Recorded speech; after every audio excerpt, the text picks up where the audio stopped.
Dans cette vidéo, on va parler du hard fork de Kaspa, le Crescendo, il s'appelle Crescendo, c'est le nom du hard fork, c'est parti.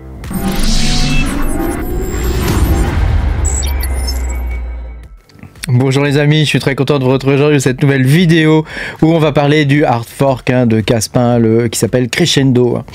Donc pense à mettre un petit pouce bleu, à t'abonner à la chaîne si t'es pas abonné. Voilà, je te rappelle que tu peux me soutenir en allant sur patreon.com/makertronic. Tu peux avoir mes vidéos en avance. Bon, alors comme tu le sais, sur ma chaîne, on aime bien le Kaspa. Il y a beaucoup de mineurs qui ont pu accumuler du Kaspa. Donc moi c'est un coin que je suis de très près. C'est une grande partie, c'est une bonne grosse partie de mon bag. Je vous ai partagé un wallet dans une de mes précédentes vidéos. Je vous ai partagé un wallet idéal pour moi, et donc le Kaspa on avait une bonne part. Je crois même que c'était ma première position avant le Bitcoin, même avant le Bitcoin.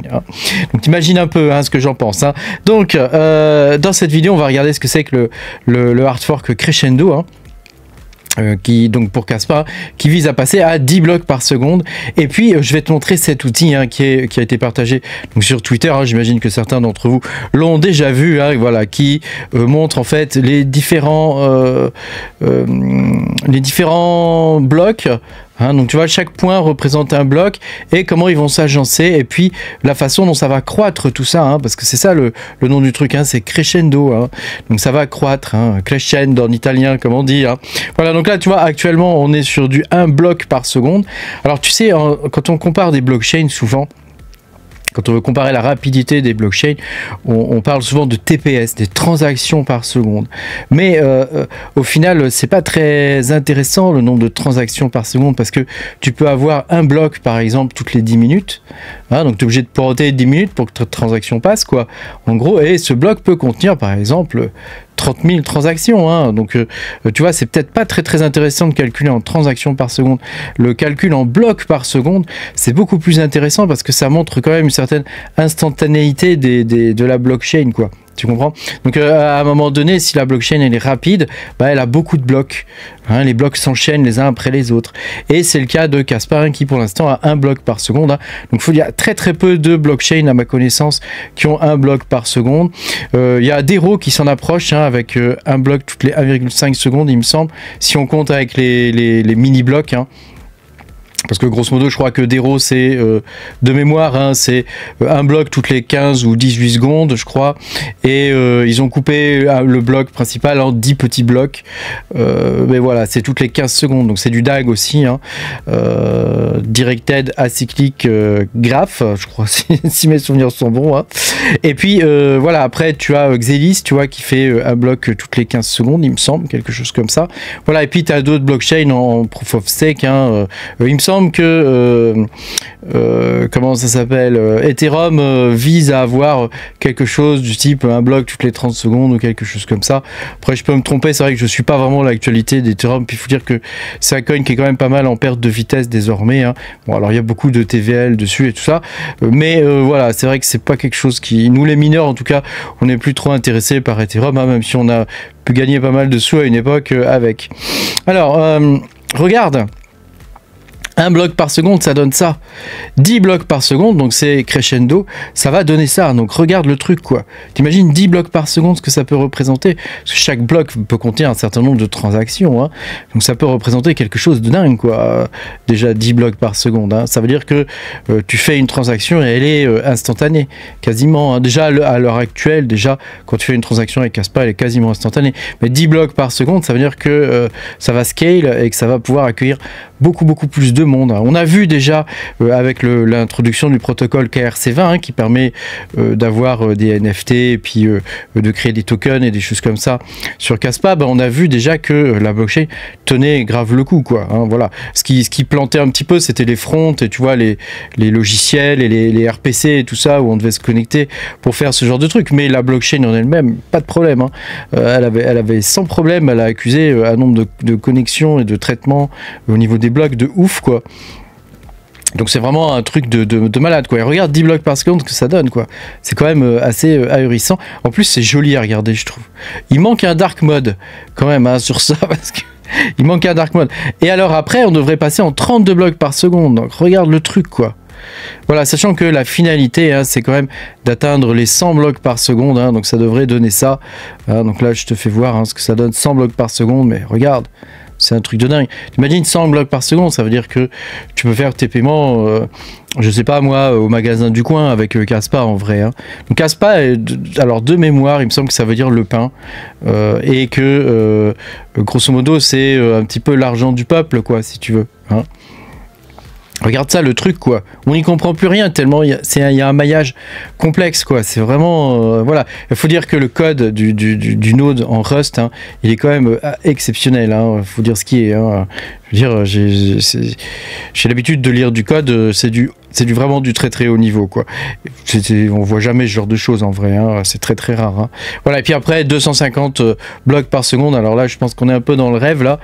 Déjà 10 blocs par seconde c'est déjà énorme, mais alors 250 blocs, regarde le truc de ouf quoi. On dirait, je sais pas, une nuée de je sais pas quoi. Bah, c'est dingue quoi, c'est dingue. Hein. Alors tu peux bouger le truc comme ça. Hein. On peut revenir à 10 blocs par exemple. Hein. On va revenir à 10 blocs par seconde. Hein. Tu vois la différence que ça fait. Hein. Sachant que ce qui est incroyable avec la technologie de Caspa, c'est que c'est de l'informatique distribuée. C'est-à-dire que tous ces blocs, ils sont traités en temps réel par la blockchain. Et c'est ça qui est incroyable, parce qu'elle est capable de... Parce qu'il y a un nombre d'erreurs important au final. Hein. Plus tu as de blocs, plus tu as d'erreurs. Hein. Donc il faut que la blockchain puisse se soigner, récupérer et corriger les erreurs qu'il y a pu y avoir, etc. Donc c'est quand même quelque chose d'assez incroyable, quoi. Donc on va regarder un petit peu plus en détail. Hein. Tu vois, ils sont sortis... Ah oui, je voulais te partager ça aussi. Si tu utilises Tangem, il va supporter le protocole KRC20 dans 2 semaines à peu près, hein, environ. Hein. Donc ça peut être intéressant. Alors tu as mon code, hein, tu vas avoir 10%, mais non, pas grave, il n'y a pas de souci. Mais voilà, je voulais te partager ça parce que c'est à mon sens le premier hardware wallet qui supporte les KRC20. Comme d'habitude, Tangem, il est à la pointe. Hein. Moi, je l'utilise beaucoup, Tangem. Hein. Puis c'est facile dedans, tu peux swap et tout. Enfin, c'est vraiment bien fait. Alors le swap, hein, tu passes par des trucs genre Changely ou OKX, tu vois, des trucs comme ça, mais c'est pas un truc qui est vraiment intégré, enfin c'est bien intégré, mais c'est pas Tangem qui le fait, je veux dire c'est des services extérieurs, hein, donc c'est pas mal. Et puis voilà, ça te permet d'avoir directement tes KRC20, hein. Sachant qu'il y a des tokens, hein, il y a déjà tout est minté hein, dessus, hein, donc ça continue de s'échanger, c'est pas mal, hein, moi je trouve, hein. C'est pas mal du tout. Alors on va regarder hein, le hard fork Crescendo, hein, donc c'est vraiment très très intéressant. Alors on y va. Donc déjà l'idée hein, de Crescendo, hein, c'est déjà de pouvoir stabiliser les 10 blocs par seconde, hein, le fonctionnement en 10 blocs par seconde. Parce que 10 blocs par seconde c'est quand même difficile. Hein. Alors ça a été accompli déjà sur le testnet, mais le passage en mainnet, tu sais, c'est toujours un petit peu plus compliqué, hein, parce que là il faut mettre à jour tous les nœuds, etc. Voilà. Mais ça a déjà été fait hein, sur le testnet. Hein. Voilà. Et donc ça vise aussi à stabiliser le fonctionnement. Hein, voilà. Le but aussi c'est d'identifier aussi tous les goulots d'étranglement qu'il pourrait y avoir pour passer à la vitesse supérieure, hein, c'est-à-dire aux 35 blocs par seconde. Hein, voilà. Et puis au fur et à mesure optimiser le node hein, avec Rust, c'est quelque chose qui est possible. Hein, c'était difficile à faire en Go, mais avec Rust, parce que Go c'est l'ancien langage du node. Voilà, donc ça devrait être intéressant hein, de suivre un petit peu tout ça. Voilà, et puis on va pouvoir ajouter des fonctionnalités supplémentaires hein, qui sont prévues déjà sur le testnet. Alors, il me semble que c'est le testnet 11. Hein.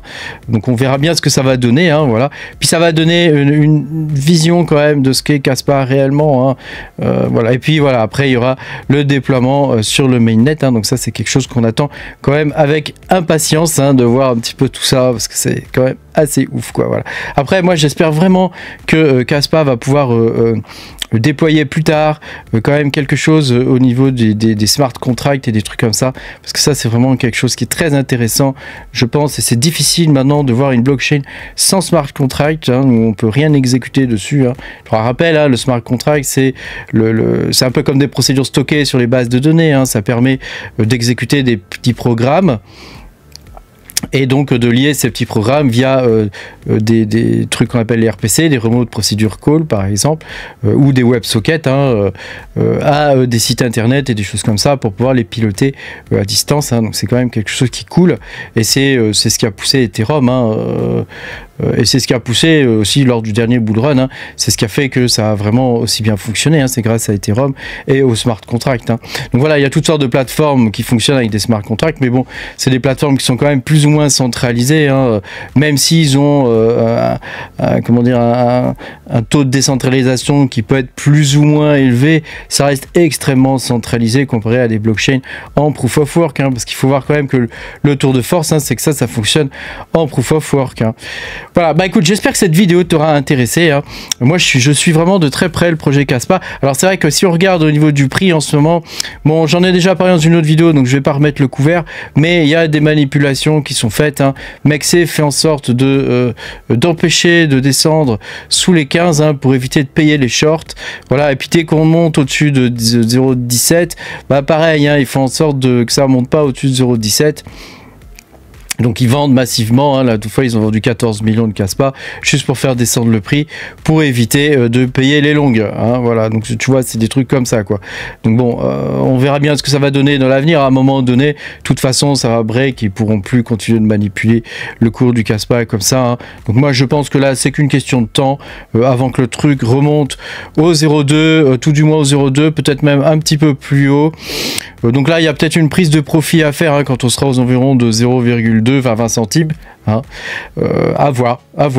Je suis pas trader moi, mais je réfléchis comme ça, hein. Je me dis que si on réatteint le 0,2, peut-être qu'il y a une prise de profit à faire, parce qu'on risque de recorriger derrière, et donc là peut-être de racheter, et voilà, puis après on verra, hein. On peut pas deviner comment ça va être.